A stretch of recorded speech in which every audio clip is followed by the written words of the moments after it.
సంవత్సరాల తరబడి ఎన్ని మందులు వాడినా మీ మోకాల నొప్పులు తగ్గట్లేదా? ప్రాణ పెయిన్ క్లినిక్ లో అత్యాధునిక చికిత్స. Welcome to Suman TV. నేను మీ సుమన్ టీవీ. కోల్కతా ఇన్సిడెంట్కి సంబంధించి ఎప్పటికప్పుడు మేము అప్డేట్స్ ఇస్తూనే ఉన్నాము. దానికి సంబంధించి స్పందన కూడా మీ దగ్గర నుంచి త్వరితగతిన జస్టిస్ రావాలని కోరుకున్నటువంటి వాళ్ళు మీరు. సో అదే భాగంగా చాలామంది జేపీ గారి విశ్లేషణ కూడా ఉంటే బాగుంటుంది. సో తెలుగు రాష్ట్రాల్లో ఆ విశ్లేషణ త్రూ మనకు ఏదైనా కొత్త సిస్టమ్ వచ్చే అవకాశం ఉంటుందేమో అనుకునేటువంటి ఆశతోటి చాలామంది అడగటం జరిగింది. సో ఆ భాగంగానే నేను రవీంద్రనాథ్ గారు ఇక్కడికి రావటం జరిగింది. సో ఒక్కసారి జరిగింది ఏంటి అనేది రవీంద్రనాథ్ ఠాగూర్ గారు చెప్తారు. ప్రత్యేకించి దీనికి సంబంధించినటువంటి విశ్లేషణ ఒక్కసారి జేపీ గారి మాటలను అడిగి తెలుసుకుందాము. మీరు కూడా కోరుకున్నారు కాబట్టి. నమస్కారం జేపీ గారు. నమస్కారం సార్. నమస్తే అండి. కోర్టు ట్రయల్స్కి సంబంధించినటువంటి మన డిస్కషన్ ఎక్కడి వరకు వచ్చిందనేది ఒక్కసారి మీరు గుర్తు చేస్తే జేపీ గారు కూడా ఆయన మాటల్లో చెప్తారు. తప్పనిసరిగా నాగరాజ్ గారు. అయితే ఈ సంఘటనకు సంబంధించి మనం కంటిన్యూగా చాలా వీడియోస్ చేసాం. ప్రధానంగా సంఘటన యొక్క పూర్వపరాలు ఒక నిమిషంలో చెప్పి మిగిలిన కంటెంట్లోకి మనం వెళ్దామండి. ముందుగా ఆగస్టు 9 హర్రర్ అని ఏదైతే మనం దేశవ్యాప్తంగా నిరసనలు పెళ్లిబుకుతున్న ఈ నేపథ్యంలో ఆ సంఘటన యొక్క కొన్ని విశేషాలు, మెయిన్ కీ పాయింట్స్. ముందుగా 9న హర్రర్ జరిగిన పాయింట్, ఇమీడియట్గా లోకల్ పోలీసులు ఏదైతే Calcutta police station local PS వాళ్ళందరూ దీన్ని తీసుకుని రావడం, తీసుకున్న తర్వాత ఇమీడియట్గా లోకల్ పిఎస్ నుంచి అది పేరెంట్స్ యొక్క డిమాండ్ ప్రకారం మ్యాజిస్ట్రేట్ గారికి రిఫర్ చేయడం జరిగింది. మధ్యాహ్నం 3:30, 4 o'clock ఆ టైంలో లోకల్ మ్యాజిస్ట్రేట్ గారు వచ్చి ఈ సంఘటన ఇది మామూలుగా జరిగిన సంఘటన కాదు, దీని వెంబడి చాలా విషయాలు జరిగాయని చెప్పి ఇమీడియట్గా హైకోర్టుకి రిఫర్ చేశారు. హైకోర్టులో ఇమీడియట్గా సిబిఐకి వాళ్ళ హైకోర్టు నుంచి సిబిఐకి రిఫర్ చేయడం, ఈ రెండు జరుగుతుండగానే సుప్రీంకోర్టు దాన్ని సుమోటోగా తీసుకొని సుప్రీంకోర్టు ట్రయల్స్ కూడా స్టార్ట్ చేశారు. సో దేశవ్యాప్తంగా వైద్య కళాశాలలో ప్రధానంగా అంటే హెల్త్ వర్కర్స్ సంబంధించి ఎదుర్కొంటున్న సమస్యల మీద ఒక పెద్ద చర్చ జరుగుతుంది.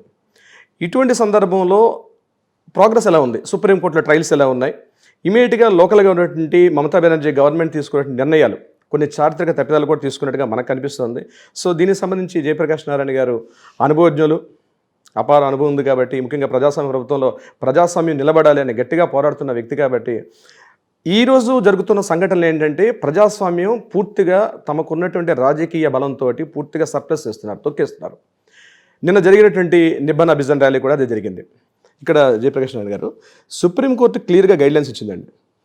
ప్రొటెస్ట్ చేస్తున్నటువంటి నిరసనకారులు అంటే ప్రజాస్వామ్య ప్రభుత్వంలో నిరసన తెలపడం అనేది ప్రాథమిక హక్కు, ఒక ఫండమెంటల్ రైట్. అది కొన్ని వేల మంది వస్తున్నారు, వీళ్ళని మీరు శాంతియుతంగా చేస్తున్న వాళ్ళ మీద మీరు ఎటువంటి దమననీతి చేయొద్దు, వాళ్ళని ప్రొటెక్ట్ చేసుకొని అంటే ధర్నాలని అని చెప్పినప్పుడు కూడా నిన్న జరిగినట్టు నిబ్బన్ అభిజన్ ర్యాలీలో ప్రభుత్వం తీసుకున్న చర్యలు ఈరోజు నిన్నటి వరకు ఇప్పుడు మాకు అందిన ఇన్ఫర్మేషన్ ప్రకారం సుమారుగా ఒక 170 మందిని అరెస్ట్ చేయడం జరిగింది. అందులో మహిళలను చూడలేదు, చిన్నపిల్లలను చూడలేదు, వృద్ధులను చూడకుండా ఒక పాశవికంగా ఒక దమననీతి జరుగుతుంది అక్కడ. ఇది కాకుండా చాలా మెయిన్ చేసిన డిమాండ్స్ 3 అండి. ఒకటేంటంటే ఇమీడియట్గా ఎవరైతే అభయ అమ్మాయి జరిగిందో ఆ అమ్మాయికి సత్వర న్యాయం జరగాలి. ఇమీడియట్గా అదేవిధంగా ఆ కల్ప్రిట్ ఎవరైతే ఉన్నాడో ఇమీడియట్గా అతని మీద యాక్షన్ తీసుకోవాలి, సరైన శిక్షించాలి. 3వది మమతా బెనర్జీ రాజీనామా చేయాలని డిమాండ్ ఉంది. ఎందుకంటే మమతా బెనర్జీ పవర్లో ఉన్నంతకాలం ఇక్కడ ఈ సాక్ష్యాలు ఇవన్నీ కూడా తారుమారే అవకాశం ఉంటుంది కాబట్టి దీనిని ఇమీడియట్గా వాళ్ళని తన రాజీనామా చేసి బయటకు వచ్చి అప్పుడు ప్రూవ్ చేసుకుంటే బాగుంటుందని అక్కడ జరుగుతుంది. దీన్ని రాజకీయ పార్టీలు కూడా తమకు అనుకూలంగా మార్చేసుకుంటారు, ఏ పార్టీ వాళ్ళు. అసలు ఏం జరుగుతుంది జయప్రకాష్ నారాయణ? కంప్లీట్ డిక్టేటర్షిప్ అనేది నడుస్తుంది తప్ప వేరేదేం జరగట్లేదు అనుకునేటువంటి ఆలోచన అయితే క్రియేట్ అయింది. ఇలా పరిస్థితులు ఉన్నప్పుడు సిబిఐ మీద కూడా కొంతమందికి డౌట్ వచ్చేటువంటి ఆందోళనకరంగా ఉండే విధంగా వాతావరణం ఉంది అని చెప్పేసి చెప్తూ ఉన్నారు. సో ఈ పరిస్థితుల్లో సిస్టమ్ ఎలా రెస్పాండ్ అయితే బాగుంటుంది అనేది ఒపీనియన్స్. నాగరాజు, ఇప్పుడు మీరు చెప్పిన దానిలోనే మన దేశంలో రోజు ఏమవుతుందో అర్థమవుతుంది. ఇంత భయంకరమైనటువంటి ఘాతుకం జరిగితే సమాజం అంతా సహజంగానే గట్టిగా స్పందించింది. ఎందుకంటే ఇది ఎవరు కూడా కలకత్తాలో ఒక యువ డాక్టర్కి సంఘటన అనుకోవట్లే. నా కుటుంబంలో నా కన్నబిడ్డకు కావచ్చు, నా చెల్లెళ్ళకి కావచ్చు, లేకపోతే నా నీసుకి కావచ్చు, మేనగోడలకు కావచ్చు, లేకపోతే నా బంధువులకు కావచ్చు, నా అత్యంత సన్నిహితులైన మిత్రులకు కావచ్చు, ప్రతి ఒక్కళ్ళు అలా స్పందించారు. దీనిలో కులం లేదు, మతం లేదు, ప్రాంతం లేదు, భాష లేదు. ప్రజలు స్పందించే తీరు ఒక రకంగా ఉంటే పార్టీల స్పందన దీనిలో లాభం ఎవరికి, నష్టం ఎవరికి. మమతా బెనర్జీ గారు ఆవిడ పార్టీ అంతా మనల్ని రక్షించుకోవటం ఎట్లాగా, వాళ్ళ ప్రతిపక్షం వాళ్ళంతా వాళ్ళని ఆవిడని దింపటం ఎట్లాగా దీన్ని ఉపయోగించి. అవును, మన రాజకీయం ఏ స్థాయికి వెళ్ళిందో మనకు అర్థమవుతుంది. బ్రిటన్లో చూడండి, జూలై 29న ఈ సంఘటనకి 10-11 రోజుల ముందు ఒక 17 ఏళ్ల ఉన్మాది ముక్కుపచ్చలారని పసిపాపల్ని 6 ఏళ్ళు 8 ఏళ్ళు 9 ఏళ్ల పసిపాపల్ని పొడిచి చంపేశాడు. ఇంకా చాలా కొంతమంది గాయపడ్డారు. అక్కడేదో ఉపకారు వదంతి ప్రచారం కావడం చేత ఒక ముస్లిం కాందిశీకుడు చేశాడు అని చెప్పని వదంతి ప్రచారం కావడం చేత అది అక్కడ క్రైస్తవులు ముస్లింల మధ్య పోరాటంగా వచ్చి వివిధ కారణాల వల్ల చాలా తీవ్రంగా ఆందోళనలు దేశం అంతా వచ్చినాయి. ఆ ఆందోళనలు జరిగినప్పుడు ప్రభుత్వం ఆందోళనలు అదుపు చేసింది, నేరస్తుని వేగంగా పట్టుకున్నది. అక్కడ ఏ పార్టీ కూడా ప్రభుత్వ పక్షం ప్రతిపక్షం అన్న మాట లేదు. అక్కడ ప్రతిపక్షంలో ఉన్నవాళ్ళు ప్రభుత్వాన్ని పూర్తిగా సమర్థించారు. హింసాత్మక ఆందోళన అంటే కఠినంగా శిక్షించండి, నేరం చేసిన వాళ్ళని కఠినంగా శిక్షించండి అని చెప్పండి. ప్రభుత్వ పక్షం వాళ్ళు రాజకీయం చేయలేదు, ప్రతిపక్షం వాళ్ళు రాజకీయం చేయలేదు. అంటే రాజకీయం ఎంత ఉన్నా కూడా, ఎన్నికల్లో పోటీ ఉన్నా కూడా ఉండాలి, రాజకీయ విభేదాలు ఉంటాయి. కానీ మౌలికమైన అంశాల మీద ఏకాభిప్రాయం ఉండటం ఒకటి, రెండోది మనం దాన్ని రచ్చ చేయకూడదు, దీన్ని రాజకీయం చేయకూడదు అన్న భావన అధికారులు ఉన్న వాళ్ళకి ప్రతిపక్షాలకి లేకపోతే దేశం ఏమవుతుందో నిరంతరం మనం చూస్తున్నాం. ఇది సరే భయంకరమైన హింసాత్మక సంఘటన, మనందరినీ కలిచివేసేది. ఇది కాకుండా విధానపరమైన చాలా ఉంటాయి. అవునండి. ఉదాహరణకి ఈ వ్యవసాయ చట్టాలు, నేను ఎప్పుడు అక్కడ అప్పుడు చెప్పాను, మధ్యలో బ్రేక్ అవుతున్నాను. నిన్న యాక్చువల్గా సుప్రీంకోర్టు అంటే మమతా బెనర్జీ గారు ఒక లెటర్ రాశారండి సెంట్రల్ గవర్నమెంట్కి.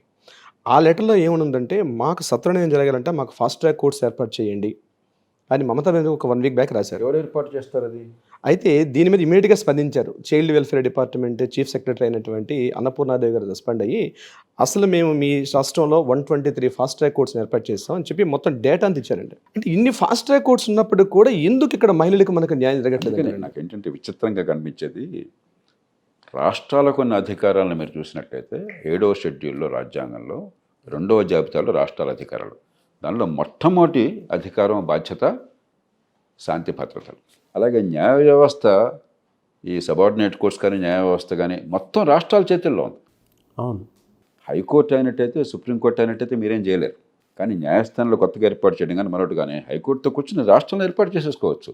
అలాగే రెండోది, బాధ్యత మీ చేతుల్లో, అధికారం మీ చేతుల్లో ఉంటే, నేను విన్నాను, మరి నేను సరిగ్గా ఈరోజు పేపర్లు చూడని, చెత్త చదవని నాకు ఇష్టం ఉండదు, కానీ ఏదో చేయికి తాకుతుంటాయి. ముఖ్యమంత్రి గారు పెద్ద ప్రదర్శన నిర్వహించి ఆవిడ ప్రొటెస్ట్ చేస్తున్నాడు. ఎవరి మీద ఎందుకు ప్రొటెస్ట్ చేస్తున్నారు నాకు అర్థం కాలే. ర్యాలీ తీయటం కూడా, ర్యాలీ తీశారండి 1 వీక్ బ్యాక్ ర్యాలీ తీసినప్పుడు. అక్కడ ఉన్నటువంటి అన్యాయాన్ని సరిదిద్దే బాధ్యత మీద ఉండి, నేర పరిశోధన మీ చేతుల్లో ఉండి, న్యాయాన్ని అందించే బాధ్యత రాష్ట్ర ప్రభుత్వంగా మీ చేతుల్లో ఉండి, సర్వాధికారం మీకుండి, మీరు ప్రదర్శనలు ఏమిటి, మీరు నినాదాలు ఏమిటి, మీరు ప్రొటెస్టులు ఏమిటి, నాకేం అర్థం కావట్లేదు. అంటే మనం ఒక హాస్యాస్పదమైనటువంటి స్థితికి వచ్చాం, మనం ట్రాజడీగా మారిపోయింది, ఒక విషాదకరమైన నవ్వలాడవాళ్ళ పరిస్థితికి అర్థం కనిపించడానికి వచ్చింది. అందుకని రాజకీయాన్ని పక్కన పెట్టేద్దాం. ఇక మమతా బెనర్జీని రాజీనామా చేయాలని దాన్ని కూడా నేను వెళ్ళాను. ఎందుకంటే ఈ సంఘటనకి ప్రభుత్వ మనుగడకి సంబంధం ఉండకూడదు మామూలుగా, అది పక్కన పెట్టేద్దాం. ఇక విషయానికి వెళదాం. సమాజం ఏం కోరుకుంటుంది? ఇంత దారుణమైన నేరం జరిగినప్పుడైనా, మామూలుగా ఈ దేశంలో చట్టబద్ధ పాలన అట్లాగూ లేదు, ఇంత దారుణ నేరం జరిగినప్పుడైనా సరే ఖచ్చితంగా వేగంగా, సమర్థంగా, నిష్పాక్షికంగా చర్యలు ఉంటాయి. నేర పరిశోధన కావచ్చు, కోర్టు ముందు పెట్టడం కావచ్చు, నేర విచారణ కావచ్చు, కఠినంగా శిక్షలు ఉంటాయి వేగంగా. ఇప్పుడు 2 నెలల్లో కనుక మీరు 10 ఈ కేసు నిజంగా కనుక నేర పరిశోధన విభాగాలు సరిగ్గా పనిచేస్తే గంటల్లో తేల్చేయచ్చు, రోజుల్లో కోర్టు ముందు పెట్టచ్చు, 3-4 వారాల్లో హై ప్రయారిటీ కింద వీటిని ట్రయల్కి తీసుకొచ్చి మీరు శిక్ష వేయచ్చు. అలా చేస్తే ఏమవుతుందంటే సమాజానికి కనీసం ఈ జరిగిన సంఘటన ఆపలేకపోవచ్చు, జరిగిపోయిన తర్వాత పోయిన ప్రాణం తీసుకురావడం, కానీ ఒక భరోసా కొంతైనా వస్తుంది. నేరం చేసే వాళ్ళకి భయం వస్తుంది, నాకు ఉరి శిక్ష పడుతుందని చెప్పని అత్యంత కఠినమైన శిక్షలు వేయాలి. ఆ వాతావరణం లేదు ఈ దేశంలో, ఆ నమ్మకం లేదు ప్రజలకి. ఈ గొడవంతా ఎందుకు అవుతుంది? ఆ నమ్మకం లేదు కాబట్టి. అంటే ఇక్కడ సిబిఐ ఇన్వెస్టిగేషన్ మొదలుపెట్టిన తర్వాత అంటే ఒక్కొక్క రోజు రిలీజ్ చేస్తున్నటువంటి సిబిఐ తాలూకా రిపోర్ట్స్ అంటే మనకు అందిన ఇన్ఫర్మేషన్ ప్రకారం ముందు రోజుకి, నెక్స్ట్ రోజుకి, ఆ తర్వాత వచ్చే రోజు కూడా వాళ్ళ సెంటెన్స్లోనే మనకి కాంట్రడిక్షన్ కనిపిస్తుంది. అంటే ఇక్కడ మీరు అన్నట్టుగా ఏదైతే ఆ విభాగం ఏదైతే ఉందో, ముఖ్యంగా ఈ నేర పరిశోధన విభాగాలు ఏవైతే ఉన్నాయో వాళ్ళు కూడా ఇన్ఫ్లుయెన్స్ చేయబడుతున్నారా గవర్నమెంట్తో పాటు ఏమన్నాను? ఎందుకంటే పాలిగ్రఫీ టెస్ట్లు కూడా 2 times జరుగుతున్నాయండి. నువ్వు ఇప్పుడు విషయం తెలియకుండా నేను వ్యాఖ్యానించాను, తొందరపడి మాట్లాడితే మంచి కంటే చెడు ఎక్కువ జరుగుతుంది. కానీ స్థూలంగా మనం ఒక మాట స్పష్టంగా చెప్పచ్చు, మామూలు పోలీస్ యంత్రాంగానికి SHO స్థాయిలోనే ఇన్వెస్టిగేషన్కి అధికారాలు ఉన్నాయి. లేదంటే వివిధ రాష్ట్రాల వివిధ పేర్లు ఉంటే CBCID వివిధ పేర్లు, కొంచెం స్పెషలైజ్డ్ ఇన్వెస్టిగేటివ్ ఏజెన్సీ ఇలాంటివి చూస్తుంది వాళ్ళు. కానీ లేకపోతే సిబిఐ లాంటి జాతీయ స్థాయి వ్యవస్థ కానీ విశ్వసనీయతని క్రమక్రమంగా కోల్పోతున్నాయి. వీళ్ళు నిజాయితీగా నిష్పాక్షిక చేస్తారు, నమ్మకం తగ్గుతుంది. అంటే బ్యూరోక్రాట్స్ రాజకీయ నాయకులు ఇన్ఫ్లుయెన్స్ చేయబడుతున్నారంటారా? ఇప్పుడు ఈ కేసులో చేస్తున్నారు అనేది మనకు అనవసరం, నేను ఈ కేసు చేస్తారని నమ్మకం ఉంది. ఇప్పుడు మీరు ప్రశ్న ఎందుకు అడిగారు? సిబిఐ నిష్పాక్షికంగా సమర్థంగా చేస్తున్న నమ్మకం ఉందనుకోండి, అసలు మనకి సందేహం రాదు. అవును, మన మనసుల్లో ఎవడున్నా కూడా వాడి పైవాడికి లోబడి ఉంటాడు, బడితున్నవాడిదే బర్రె, అధికారం ఉన్న వాళ్ళు చెప్పినట్టు వింటారు, రాజును మించిన రాజభక్తి చూపెడతారని మనందరి మనసులో ఒక భావం వచ్చింది. ఆ నమ్మకం ఎప్పుడైతే లేదో మరి వాడు నిజం చెప్పినా కూడా మనం నమ్మలేం, అబద్ధం చెప్తే ఎట్లాగో నమ్మడానికి లేదు. తాటి చెట్టు కింద నుంచుని మీరు పాలు తాగినా కూడా కళ్ళు అనుకుంటారు. ఈవేళ నేర పరిశోధన విభాగాల్లో పరిపాలనలో ఆ పరిస్థితి వచ్చేసింది. ఇది ఒక్కరోజు మారేది కాదు. కాబట్టి నేను చెప్పేదంటే కనీసం ఇలాంటి దారుణమైన సంఘటనలు అయినా సరే నేర పరిశోధన యంత్రాంగం కావచ్చు, ప్రభుత్వాలు పార్టీలు కావచ్చు, అన్నింటిలో మీరు చట్టబద్ధ పాలన తీసుకోవడం ఒక్కరోజు చేయలేరు. కనీసం ఇలాంటి సంఘటనలు అయినా సరే చట్టాన్ని ఖచ్చితంగా అమలు చేస్తాము, దీనిలో పార్టీలు పక్షపాతం అని చెప్పి రుజువు చేసే బాధ్యత ప్రభుత్వాలకి సంస్థలకే ఉండదు.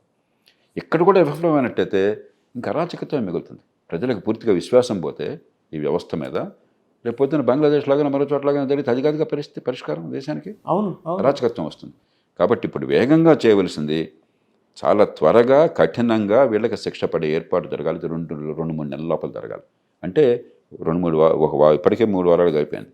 వెంటనే మీరు కోర్టుకి పెట్టే ఏర్పాటు ఉండాలి సాక్ష్యాధారాలు. అంతేగాని దీన్ని నాంచడం సరైనది కాదు. పాలిగ్రాఫ్ సంగతి నాకంటే రవీంద్ర చెప్తారు. పాలిగ్రాఫ్కి కోర్టులో సాక్ష్యాధారం కాదు, అది ఊరికి ఒక కొరాబరేటివే తప్ప అది దానికి వేలు ఉండదు. కాకపోతే అంటే మనకి ఇన్వెస్టిగేటింగ్ ఆఫీసర్స్కి పాలిగ్రాఫ్లో వీడు అబద్ధం ఆడుతున్నాడని తెలిస్తే దాన్ని బట్టి ఇన్వెస్టిగేషన్కి కొంచెం ఆధారాలు వస్తాయి. అదే ఇవన్నీ మనం బాహాటంగా మాట్లాడుతూ ఉంటే అసలు ముందు సాక్ష్యాలు తారుమారవుతాయి. ఉదాహరణకి అంటే సందర్భం దీనికి అన్వయించకపోయినా కూడా మనకి విషయం అర్థం కావడం కోసం చెప్తాను. ఆ కసబ్ వీళ్ళంతా వచ్చి బాంబేలో భయంకర దాడులు చేసినప్పుడు బాంబే హోటల్లో, తాజ్ హోటల్లో అమాయకుల్ని చంపేస్తున్నారు. మన మీడియాలో వాడు చంపటం జరుగుతుండగా మనం లైవ్ పెట్టేసి మనం ఎవడెక్కడున్నాడో చెప్పేస్తున్నాం. అంటే మన ప్రజలు రక్షించేది బదులు టెర్రరిస్టులకి మనం ఊతం ఇస్తున్నాం. అలాగే మీరు లైవ్గా ఏం జరుగుతుందో ప్రతి క్షణం కూడా బయటపెట్టి ఆతృత చూపెట్టినట్టయితే నేరస్తుడు సాక్ష్యాలు తారుమారు చేస్తాడు.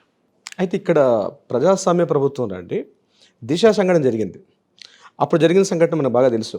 తొందరలోనే వాళ్ళకి అక్కడ ఎన్కౌంటర్ అనే విధంగా జరిగింది. అయితే ఈరోజు చాలామంది పబ్లిక్ అండి, ఎక్కువగా మనకి వ్యూవర్స్ వచ్చిన పబ్లిక్ కానివ్వండి, చూస్తున్న ప్రతి వాళ్ళకి ఎలా ఉందంటే ఈ సంఘటన జరిగిన తర్వాత ఈ చట్టాలు ఈ న్యాయాలు కాదండి, మనకి దుబాయ్, సౌదీ అరేబియా లాగా వాళ్ళకి దారుణమైన సంఘటన జరగాలి అంటే మనం ప్రజాస్వామ్యం నుంచి మనం మళ్ళీ ఇంకొక రకం అంటే ప్రజల యొక్క ఆలోచన విధానం ఇటువంటి సంఘటన జరిగిన తర్వాత ఆలోచన విధానం మారిపోతుంది. జరిగినప్పుడు సామాన్య ప్రజలు మనకు కూడా మనసులో కసి రగులుతుంది.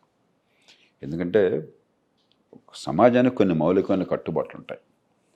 మన సాంప్రదాయంలో, మన దేశంలో ఉన్న సంస్కృతిలో హత్య చేసినా మనం అంతగా స్పందించగానే ఆడపిల్లని దారుణంగా మానభంగం చేశారంటే మన సమాజం చాలా తీవ్రంగా స్పందిస్తుంది. అవునండి, మన మనసుల్లో మనకున్నటువంటి సాంప్రదాయం రీత్యా అంతకంటే భయంకర నేరం ఇంకోటి లేదు. కాబట్టి వెంటనే శిక్ష పడాలన్న కసి ఉంటుంది మనకి. అందుకే నేను చెప్పేది ఆ వెంటనే శిక్ష పడేది చట్టబద్ధంగా సాక్ష్యాలు సేకరించి కోర్టు ముందు పెట్టి వేగంగా విచారణ పూర్తి చేసి నేరం నిర్ధారణ చేసి ఉరిశిక్ష వేసేయండి. వాళ్ళకి ఏ రకంగా వాళ్ళ దయాదక్షిణలు అక్కర్లేదు, అలా చేయాలి తప్ప ఇప్పుడు దిశ కేసులో ఏమైంది, అలా జరుగుతున్న నమ్మకం లేకపోయేసరికి సహజంగానే ప్రభుత్వము, పోలీసులు చట్టం చేతుల్లో తీసుకున్నారు, వాళ్ళని కాల్చిపారేశారు. సమాజం అంతా కూడా చప్పట్లు కొట్టింది. అట్లాగే రాజశేఖర రెడ్డి గారు ముఖ్యమంత్రిగా ఉండగా వరంగల్లో మరి అక్కడ యాసిడ్ పోస్తే అక్కడ కూడా కాల్చిపారేశారు, సమాజం స్పందించింది. దుర్మార్గులు, కరడుగట్టు నేరస్తులను చంపేస్తే మనం ఎవరు బాధపడక్కర్లా. కానీ ఈవేళ వాళ్ళ నేరస్తులను చంపేశారు. రేపొద్దున పబ్లిక్ ప్రెషర్ వల్ల ఎవడో ఒకరిని చంపినట్టు చూపెట్టాలి, శిక్ష చేసినట్టు చూపెట్టాలని చెప్పిన అమాయకుడిని తీసుకొచ్చి చంపేయచ్చు. ఎల్లుండి రాజకీయ కారణాల వల్ల మీ మీద నా మీద ఒక రకంగా అస్త్రం ఉపయోగించవచ్చు. మొదట్లో బాగానే ఉంటుంది. కాబట్టి ప్రజల్లో ఎంత కసి ఉన్నా కూడా, నాకు న్యాయం అందాలన్న తపన ఎంత ఉన్నా సరే వేగంగా అందడం కోసం పద్ధతులను పాటించాలి తప్ప పద్ధతుల్ని పక్కన పెట్టేసి కాల్చిపారే అని చెప్పనట్టయితే దీర్ఘకాలంలో సమాజానికి చాలా ప్రమాదం అవుతుంది. ఈ మాట నేను చాలా ముందు చూపుతూ చెప్తున్నాను. 4 రోజుల్లో ఉరిశిక్ష వేయండి, అంతేగాని వాడు నేరం చేశాడు నాకు తెలుసు కాబట్టి నేను కాల్చిపారేస్తానని పోలీసులకి అధికారం ఇచ్చేసి ఆ ఒత్తిడి తీసుకొచ్చినట్టయితే ఈవేళ బాగుండొచ్చు, కానీ మన పిల్లలకి భద్రత ఉండదు, మన సమాజం అల్లకల్లం అవుతుంది. ఈ మాట రుచించదు అంత తేలిక, ఎందుకంటే ఆవేశంలో ఉన్న ప్రజలకి రుచించదు. కానీ ఒక్కసారి గుర్తించండి, నేరస్తుడు ఖచ్చితంగా వాడిని తెలిస్తే వాడిని చంపితే ధర్మాధర్మాలు పక్కన పెట్టేసి చట్టం పక్కన పెట్టినా ఓకే. కానీ చాలా సందర్భాల్లో నేరస్తుడు ఎవడో తెలియదు. అవును. పబ్లిక్ ప్రెషర్తో ప్రపంచం అంతా ఎన్నో సంఘటనలు ఉన్నాయి. ఇలాంటి సంఘటనలు జరిగినప్పుడు ప్రజల నుంచి వచ్చిన ఒత్తిడి వల్ల ఎవడో ఒకరిని పట్టుకుని ముందు వాడిని కాల్చి పారేయటమో లేదా వాడిని జైల్లో పెట్టి పారేయటమో వాడికి గిల్ట్ ఏం చేసేయడం జరుగుతుంది. న్యాయం జరగదు. దానివల్ల ప్రజల్లో ఊరికే భ్రమలు పెరుగుతాయి అంతే. అనవసరంగా ప్రతి క్షణం వ్యాఖ్యానం చేయటం కాకుండా నేర పరిశోధన సంస్థను బలపరిచి టెక్నాలజీని ఉపయోగించి, ఇప్పుడు ఈ కేసు కాదు ఇంకో కేసు చెప్తున్నాను నేను. ఢిల్లీలో చాలా పేరొందిన వాళ్ళు, ఎవరు నేరం చేశారో చేయలేదో నాకు తెలియదు, సునంద పుష్కర్ కేసు మీరు వినంటారు. విన్నానండి, సునంద పుష్కర్ కేసు. అది ఆవిడ సహజ మరణమో ఆత్మహత్యో లేకపోతే హత్యో మనకు తెలియదు, అది నాకు దానిలోకి వెళ్ళట్లా, నేను వదిలేసేయండి. అలాంటి కేసుల్లో కూడా DNA అనాలిసిస్కి 1 సంవత్సరం పట్టింది. 1 సంవత్సరం పట్టింది. అంటే మనకు అసలు ఇంత దారుణంగా నేర పరిశోధన అంటే ప్రజలకు విశ్వాసం ఎందుకు ఉంటుంది? అంతే కదా సార్. 1 రోజులో తేలిపోవాలి DNA అనాలిసిస్. ఆగట్లేదు ప్రజలది. కాబట్టి మనకి అసలు మన యంత్రాంగం లాఠీతో కొట్టడానికి సిద్ధపడుతున్నాం, భీకరమైన ప్రసంగాలు చేస్తున్నాం, వాళ్ళకి అవసరమైన పనులు క్షణాల్లో చేయించుకుంటున్నాం. అంతేగాని ప్రజల ప్రయోజనాలను కాపాడడం కోసం వ్యవస్థ పనిచేయటంలో మనకు అసలు ఏమాత్రం ఆతృత కానీ ఆ తపన కానీ లేవు. చాలా యథాలాపంగా జరుగుతుంది. అంటే రాజకీయ వ్యవస్థకి కొంత అంత ఇన్ఫ్లుయెన్స్ కాకుండా బ్యూరోక్రాట్స్ వ్యవస్థని కాస్త సమర్థవంతంగా వాళ్ళకి పవర్స్ ఇవ్వగలిగితే ఇటువంటి విషయాల్లో కాస్త చట్టబద్ధత అని వస్తాయంటారా? రవీంద్ర, దీనిలో 2 కోణాలు. ఇప్పుడు వ్యవస్థ మొత్తాన్ని బాగు చేయడం వాళ్ళు ఒక్కరోజు జరిగే పని కాదు. అవునండి. బట్ మీరు ఇలాంటి సంఘటనల్లో కూడా మీరు ఈ రాజకీయం, పక్షపాతము, అసమర్థత, అవినీతి లేకుండా మీరు చేయలేకపోతే ఇంకెందుకు సమాజం ఉన్నది? అవును. ఇప్పుడు భయంకరమైన ఉప్పెన వచ్చింది, పెద్ద తుఫాన్ వచ్చి 1000 ప్రాణాలు పోయే పరిస్థితుంది, పెద్ద వరదలు వచ్చినాయి, మామూలు వరదలు కాదు, భూకంపం వచ్చింది. అప్పుడు కూడా పాలనా యంత్రాంగం స్పందించకపోతే, మామూలుగా మనం అవినీతికి అలవాటు పడ్డాం, పక్షపాతానికి అలవాటు పడ్డాం, రాజకీయానికి అలవాటు పడ్డాం, అది ఒక్కరోజు బాగుపడదు. అది తర్వాత వద్దాం ఏమేం చేయాలని చెప్పినది. అవన్నిటికి ఇప్పుడు టైం లేదు. కనీసం ఎలాంటి సంఘటనలకైనా కూడా రాజకీయ వ్యవస్థ, ప్రభుత్వము, పాలనా యంత్రాంగము, పోలీసులు, కోర్టులు అందరికీ బాధ్యత ఉన్నది, ప్రాసిక్యూషను. మనం దీన్ని ప్రజల్లో ఎంత ఆర్తి ఉందో అంత వేగంగా, అంత గట్టిగా స్పందించకపోతే ఇంక వ్యవస్థ దేశాన్ని దోచుకోవడం కోసమేనా? ఈ పన్నుల డబ్బులన్నీ కూడా మీకు ఊరికే మీకు బెడ్డం రౌడీ మామూలు ఇవ్వడం కోసం చెప్పానా? మిగతా తర్వాత చూద్దాం. నేర పరిశోధన స్వతంత్రం చేయడం తర్వాత చూద్దాం. అది అన్నింటిలో స్వతంత్రం చేయాలి. ఈ విషయంలో కూడా స్వతంత్రంగా పనిచేసే అవకాశం లేకపోతే, ఇక్కడ కూడా సమర్థంగా చేయకపోతే, ఇక్కడ కూడా వేగంగా చేయకపోతే ఇంకెప్పుడు చేస్తావా నువ్వు? ఇంకెందుకు ప్రభుత్వం ఎందుకు? కాబట్టి దీని ముందు take these as stand alone cases. ఉన్న పరిస్థితుల్లోనే అవ్యవస్థలో కూడా ఇక్కడ సామర్థ్యం చూపెట్టాలి. ఇప్పటిదాకా ప్రభుత్వాలు చేసింది అదే. మిగతా పరిపాలన అధ్వానంగా ఉన్నా కూడా మౌలికమైనటువంటి విషయాలు వచ్చినప్పుడు అక్కడ స్పందించినాయి గట్టిగా. అది కూడా జరగకపోతే ఇప్పుడు ఈ కేసు అది కూడా జరిగినట్టు కనిపించట్లేదు. చివరికి సుప్రీంకోర్టు సుమోటోగా తీసుకున్న దాకా ఈ మాత్రం ఇంత ప్రోగ్రెస్ కూడా జరిగే అవకాశం లేదండి. సుప్రీంకోర్టు ఎప్పుడైతే సుమోటోగా తీసుకుందో అప్పటి నుంచి దీనికి సంబంధించినటువంటి అప్డేట్స్ అయితే వస్తున్నాయి, కానీ అంతకుముందు ఏ అప్డేట్ రాలేదు సార్. ఇప్పుడు మౌలికంగా అవ్యవస్థలో ఉన్నమాట వాస్తవము. అది అట్లా ఉన్నా కూడా ఇంత తీవ్రమైన సంఘటనలకి ఆ ప్రభుత్వాలు, పార్టీలు, పక్షపాతాలు, అసమర్థత, సోమరితనం వదిలిపెట్టేసి వేగంగా, సమర్థంగా, నిష్పాక్షికంగా న్యాయం అందించే ఏర్పాటు చేయాలి. అక్కడ విఫలమవుతున్నాం. ఇక రెండోది, దీర్ఘకాలంలో అసలు స్వతంత్ర ప్రతిపత్తి తీసుకోవడం అట్లాగా రాజును మించిన రాజభక్తి కాకుండా మరి ఈ దేశంలో సామాన్య పౌరుడికి న్యాయం దొరుకుతుంది, ఈ రకమైనటువంటి నేరాలకు తాగుండదన్న నమ్మకాన్ని కలిగించడం అట్లాగా, అది మనం దానికి చాలా టైం పడుతుంది. కానీ అసలు మొదలెట్టాలి. పరిపాలనా సంస్కరణ సంఘం బోర్డుతో నేనే నివేదిక తయారు చేశాను. పబ్లిక్ ఆర్డర్ అన్న పేరుతో వచ్చిన రిపోర్ట్లో ఏ రకంగా స్ట్రక్చర్ చేయాలి. మన ప్రాసిక్యూషన్ ఉంది, మన దేశంలో అంత పేలవమైన ప్రాసిక్యూషన్ ప్రపంచంలో ఎక్కడ ఉండదు. ఎంత పేలవమైన ప్రాసిక్యూషన్, అసమర్థమైనది, చాలా అసలు దానిలో స్ట్రెంగ్త్ లేదు, దానికి ఒక రిసోర్సెస్ లేవు. కోర్టుల సంగతి మనకు తెలిసింది ఏం జరుగుతుంది దేశంలో. కాబట్టి దీని ఒక్కటి జరిగేది కాదు. ఫారెన్సిక్స్ కానీ, పోలీస్ యంత్రాంగం కానీ, వాళ్ళకి ఇండిపెండెంట్గా ఉండే ఏర్పాట్లు చేయడం కానీ, మరి ప్రొసీజరల్ లా కానీ, కోర్టులు కానీ, అన్ని చోట్ల లోపాలు ఉన్నాయి. ఒక్క చోట అని చెప్పంటం లేదు. తృణమూల కాంగ్రెస్ పార్టీలో పనిచేస్తున్నటువంటి 16 మంది ఎమ్మెల్యేల మీద రేప్ కేసుల మీద 16 మంది ఉన్నారని రిపోర్ట్ రిలీజ్ చేశారండి. అంటే ఎగ్జిస్టింగ్ వాళ్ళు ఎమ్మెల్యేలుగా ఉన్నారు, అందులో కొంతమంది మంత్రులుగా ఉన్నారు. 16 మంది ఎమ్మెల్యేలు ఇట్లాంటి రేప్ కేసుల మీద ఆల్రెడీ ఎఫ్ఐఆర్ నమోదయ్యి వాళ్ళు ఆల్రెడీ ప్రాసిక్యూషన్ ఎదుర్కొంటున్నారు కోర్టుల ద్వారా.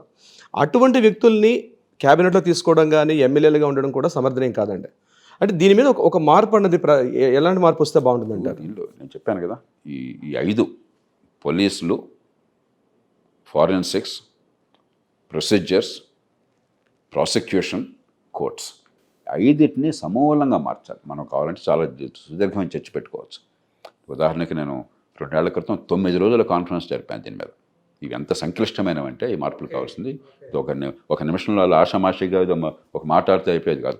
అదే 62 న్యాయమూర్తులు, సుప్రీంకోర్టు న్యాయమూర్తులు, అంతర్జాతీయ నిపుణులు, పోలీస్ శాఖల అధికారులు, న్యాయ కోవిదులు ఇంతమంది పాల్పంచుకున్నారు. పరిష్కారాలు ఉన్నాయి కానీ చిట్కాలు లేవు. ఇది ఒక క్షణంలో ఏదో మ్యాజిక్తో వచ్చేది కాదు సినిమాల్లో లాగా. కానీ 5 రంగాల్లో కావాలి.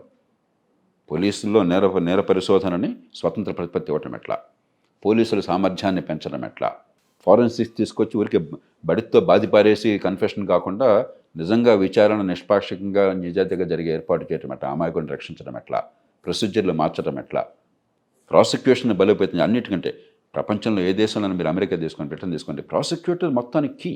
ఆ నేర పరిశోధన మొత్తం ఆయన పర్యవేక్షణ జరుగుతుంది. కోర్టుల విచారణ మొత్తం ఆయన దానికి గైడ్ చేస్తాడు. మన దేశంలో ప్రాసిక్యూటర్ అంటే అనామకుడిని ఉన్న పార్టీ మనిషిని ఉండబెడతారు. 190 సందర్భాలు. కొందరు మంచి వాళ్ళు ఉండొచ్చు, వాళ్ళకేమీ అసలు ప్రజల్ని కాపాడాలి, చట్టాన్ని కాపాడాలని కోరుకుండదు. అదో ఉద్యోగం, దానికి ఏదో కొంచెం డబ్బులు ఇస్తారు, పని జరిగితే జరుగుతుంది అంతే. ఇంకా మీకు న్యాయం ఏం జరుగుతుంది? ఎన్నో కేసులు ఏమవుతుంది, నిందితుడిని బెయిల్ లేకుండా జైల్లో పెట్టడమే శిక్ష. ఈ దేశంలో శిక్ష లేదు, పాటు లేదు. ఈవేళ ఉదాహరణకి కవిత గారిని రిలీజ్ చేస్తారని పేపర్లో వచ్చింది. అంటే ఇప్పుడు శిక్ష అయిన వాడికి 125 రోజుల పాటు జైల్లో కూర్చోవడం అంతే, ట్రయల్ లేకుండా. ట్రయల్లో శిక్షించడం కాదు ఈ దేశంలో జరిగే పని. హాస్యాస్పదం చేశాం మనం న్యాయ వ్యవస్థను కానీ, లేకపోతే న్యాయ వ్యవస్థను కానీ. ఇది లాభం లేదు. దీనివల్ల మనకు ప్రజలకు విశ్వాసం పోతుంది, ఫలితం తక్కువ పోతుంది. కాబట్టి అది మౌలికమైనది, ఒక్కరోజు జరిగేది కాదు. నేను దీన్ని సెపరేట్ చేస్తున్నాను. ఇలాంటి సంఘటనలకైనా గట్టిగా స్పందించండి, తర్వాత ఒళ్ళు దగ్గర పెట్టుకుని రేపు పొద్దున ఏం చేయాలో ఆలోచించండి. మరి ఎట్లా సార్, అంటే ప్రజలు వాళ్ళ మనోభావాలు కానీ వాళ్ళు కానీ ఆపలేరు కదా, ఎమోషన్స్ హై లెవెల్లో ఉంటూ ఉంటాయి కదా, వాళ్ళు ఎలా స్పందించాలి? ప్రజల స్పందన సరైంది. ప్రజల స్పందనకి ఒక మార్గాన్ని ఇవ్వాల్సిన బాధ్యత ఆలోచన పరులది. అధికారంలో ఉన్నవాళ్ళు కావచ్చు, ప్రతిపక్షాలు కావచ్చు, పత్రికలు కావచ్చు, ఆలోచన పరులు కావచ్చు. ఇప్పుడు ఆ కాంటెస్ట్ రాకుండా ఇప్పుడు నాలాంటి వాళ్ళని వచ్చి న్యాయ వ్యవస్థను మార్చాలని చెప్పంటే ఏందో ఉపన్యాసం ఇస్తున్నాడో అని మర్చిపోతాం. ఆ కాంటెక్స్ట్ వచ్చినప్పుడన్నా కనీసం మార్పుకు నాంది కావాలి. ప్రపంచంలో ఇప్పుడు కూడా ఒక సంక్షోభం నుంచే మార్పు వస్తుంది. ఒక కీలకమైన సమయం వచ్చింది, మనుషులంతా స్పందించారు, పరిష్కారం ఏంటో ఆలోచిస్తున్నారు. అప్పుడు నిజమైన నాయకత్వం ఆనాడు దాన్ని ఉపయోగించి ఆ మార్పుకు నాంది పలకాలి. ఆర్థిక సంస్కరణలు కావచ్చు, న్యాయ సంస్కరణలు కావచ్చు, మరొకటి కావచ్చు, ఊరికే రావు. ప్రజల మద్దతు లేకుండా ప్రజాస్వామ్యంలో ఏ మార్పు రాదు. ఇప్పుడు మద్దతుకి సమయం ఆసన్నమైంది. ఎందుకంటే ప్రజలకు అర్థమవుతుంది ఇది జరగకపోతే మనకి అంత నష్టం. ఏదో సెక్షన్ విషయం కాదు, ఏదో లాయర్ల విషయం కాదు, మన బతుకులు, మన పిల్లల భద్రత, మన ఆడపిల్లలకు భవిష్యత్తు అని అర్థమవుతుంది. దీన్ని ఉపయోగించి మన చర్చ దానికి వెళ్ళాలి. ఇప్పుడు వెంటనే చేయాల్సిన పనులు ఏమిటి? రేపొద్దున ఇలాంటి సంఘటనలు ఎప్పుడు జరిగినా కూడా శిక్ష వేగంగా పడుతుంది, నిజాయితీగా పడుతుంది, నిష్పాక్షంగా పడుతుంది, నమ్మకాన్ని కలిగించేటువంటి వ్యవస్థ నిర్మాణం చేయటం ఎట్లాగా దానికి వెళ్ళాలి. ఆ చర్చ జరగట్లా. మనం దీన్ని చిలవలపల్లోగా దీన్ని వర్ణిస్తున్నాం తప్ప, డిస్క్రిప్టివ్గా జరుగుతుంది తప్ప, సెన్సేషన్లో చేస్తున్నాం తప్ప, ఈ దేశంలో నేరం చేస్తే శిక్ష పడుతుందన్న భయం లేదు. చివరికి ఆ కసబకు కూడా 18 ఏళ్ళు పట్టింది వాడికి శిక్ష పడడానికి. అవునవును. రాజీవ్ గాంధీని చంపేస్తే వాళ్ళకి 18 ఏళ్ళు పట్టింది శిక్ష పడడానికి. 91లో ఆయన చంపేస్తే 2009లో వాడు జైలుకి వెళ్ళారు చివరికి, లేకపోతే ఉరిశిక్ష వేశారు, ఉరిశిక్ష అమలైంది. ఎలాంటి దేశాన్ని నిర్మాణం చేసుకుంటున్నాం మనం? మామూలు నేరం పక్కన పెట్టేయండి, ప్రధానమంత్రిని చంపితే, భయంకర టెర్రరిస్ట్ నేరం జరిగితే, ఇంత దారుణంగా ఒక మహిళా డాక్టర్ని కిరాతకంగా చంపేస్తే, అత్యాచారం చేస్తే, దానికి కూడా శిక్షలు వేగంగా లేకపోతే ఇంక మిగతా అన్ని డ్రామాలు ఆడుతున్నాం మనం. కాబట్టి మనం చాలా మార్పులు తీసుకురావాలి. మూడోది, మన సమాజంలో సమస్య ఏంటంటే ఇంత పెద్ద సంఘటన జరిగితే చాలా తీవ్రంగా స్పందిస్తున్నాం. మీరు మహిళలను అడగండి, అక్కడ కూర్చున్నారు, ప్రతిరోజు మీరు బయటకు వెళ్తే, మీ ఆఫీస్కి వస్తున్నప్పుడు, బస్సులో ట్రావెల్ చేస్తున్నప్పుడు, ట్రైన్లో ట్రావెల్ చేస్తున్నప్పుడు, ఒక షాప్కి వెళ్తేనో, ఒక రెస్టారెంట్కి వెళ్తేనో ఇన్ని రకాల వేదనలకు గురవుతున్నారు చూడండి. మగపిల్లల చూపులు కానీ, ఏలలు కానీ, ఆ ఈవ్ టీజింగ్ కానీ, అశ్లీలమైన పదజాలం కానీ, అనుమతి లేకుండా తాకే ప్రయత్నం చేయడం కానీ రోజు మనకు అలవాటైంది. మీ సినిమాలు చూస్తే గొప్ప హీరో అంటే వాడు ఆడపిల్లని బాగా ఏడిపించేవాడు హీరో. మొదటి 2-3 ఏళ్ళని ఆడపిల్లని ఏడిపించడం, అది హీరోయిజం. ఈ చిన్న నేరాలను అడ్డుకట్ట అయిపోతే 10 నేరాలు పెరుగుతాయి. ఆడపిల్లని ఏదైనా చేయొచ్చు, మనం హడావడి చేయొచ్చు, గొడవ చేయొచ్చు, తిట్టొచ్చు, ఏదైనా చేయొచ్చు, ఎవడేమో అని చెప్పి అనుకుంటే ఇక్కడి నుంచి ఎస్కలేట్ అవుతుంది. అదే జరుగుతుంది సమాజంలో. దీనికి అడ్డుకట్ట వేసే ప్రయత్నం జరిగిన చట్టాలు ఉన్నాయి. Thank you sir, thank you so much for your time. So అది జేపీ గారి పూర్తి విశ్లేషణ. అంటే పరిపాలన వ్యవస్థలో కొన్ని మార్పులు చేర్పులు జరగాల్సినటువంటి అవసరం బాధ్యత రెండూ ఉన్నాయి.